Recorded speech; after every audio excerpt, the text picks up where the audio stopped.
Rolling. Wie geht's dir? Gut, danke. Und dir? Komm rein. Auch gut, danke. Danke. Kendini tanıt lütfen. Sen kimsin ve nereden geliyorsun? Merhaba, adım Ercan Genç, vicdani rapçiyim, 25 yaşındayım, Türkiye Şırnak İdil'den geliyorum. Aslen Kürdüm. En vicdani rapçisin. Ben Güneydoğu bölgesinde yaşadığım için orada genellikle Kürtler çoğunluklu. Ben orada çok ölüm gördüğüm için daha çocukken bunları yaşadım. Çocukken gözümün önünde babama işkence ettiler, evimizi basarak polisler. Ben buna şahit olduğum için zaten bir şiddete karşıydım zaten çocukken. Ama 2015-2016 yılında Türkiye'de barış süreci oldu. HDP mitinglerine katıldım. Gerçekten barışı istediğim için katıldım. Ama 2016 yılından sonra barış süreci bittikten sonra 2016 yılında katıldığım mitinglerden benim fotoğraflarımı bana gösterip işte beni cezaevine atmakla tehdit ettiler, işkence ettiler bana. Ağır kelimeler kullanarak beni aşağıladılar.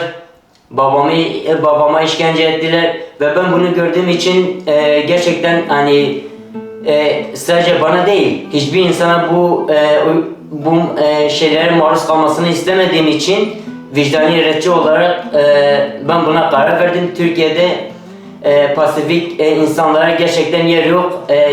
Ben buna inanıyorum ki dünyanın hiçbir yerinde onlara hak tanınmıyor ve ben bunun gerçekten hani insanlara ses olmak istiyorum ve ben onların yanında olmak istiyorum. Onların da benim yanında olmasını istiyorum. Sesimizi tüm dünyaya duyurmak istiyorum vicdani rapçi olarak. Sen şimdi Türkiye'ye dönersen, senin gibi insanlara, vicdani rapçilere ne olabilir? Ben Türkiye'de dönersem gerçekten Türkiye'ye dönmekten korkuyorum.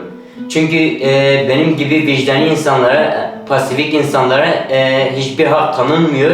Özgür bir yaşam hakları yok Türkiye'de. Benim gibi insanlar Türkiye'ye şu anda dönerse ya cezaevine atılıyorlar ya da ağır işkenceler altında eziliyorlar. İnsanlıktan soğutuyorlar onları. Ya da mecburen askere alıp savaş bölgelerine gönderiyorlar. Çünkü savaşa karşı oldukları için bilerek onlara baskı yapıyorlar. Hani zorluyorlar ve ben bunun için korkuyorum gerçekten. Ve ben insanlara seslenmek istiyorum. Gerçekten siz de benim sesimi duyun. Savaşa karşı dik durun. İnsanlar ölmesin. Gelin hep birlikte sesimizi tüm dünyaya duyuralım. Ben bunu istiyorum tüm insanlardan. Başka Türkiye için, dünya için ne diliyorsun? Türkiye için savaşın bitmesini istiyorum. Gerçekten Türkiye çok güzel bir ülke. Orada yaşayıp büyüdüm, gördüm. Gerçekten çok zengin toprakları olan bir ülke. Eğer bu savaş biterse, iç savaş biterse Türkiye'nin ileride çok güzel, parlak bir gelecek bekliyor Türkiye için. İnsanları için de gerçekten barış ve mutlu, huzurlu hep birlikte yaşayabileceklerini düşünüyorum. Tabii bunu Türkiye için tek düşünmüyorum. Dünyanın tüm ülkeleri için düşünüyorum. Şu anda mesela savaşta olan Rusya, Ukrayna, Filistin, İsrail, Suriye, Irak ülkeleri için de istiyorum bunu gerçekten. Hani onlar da savaşı bitirip çözüme odaklanırlarsa insanlar daha kendini güvende hisseder, daha sağlıklı, daha huzur, daha mutlu bir şekilde yaşamaya başlarlar. Ben buna inanıyorum ve bunu istiyorum tüm dünyadan. Umarım sesimi duyarlar ve bunu en yakın dönemde yaparlar. Askere gitme.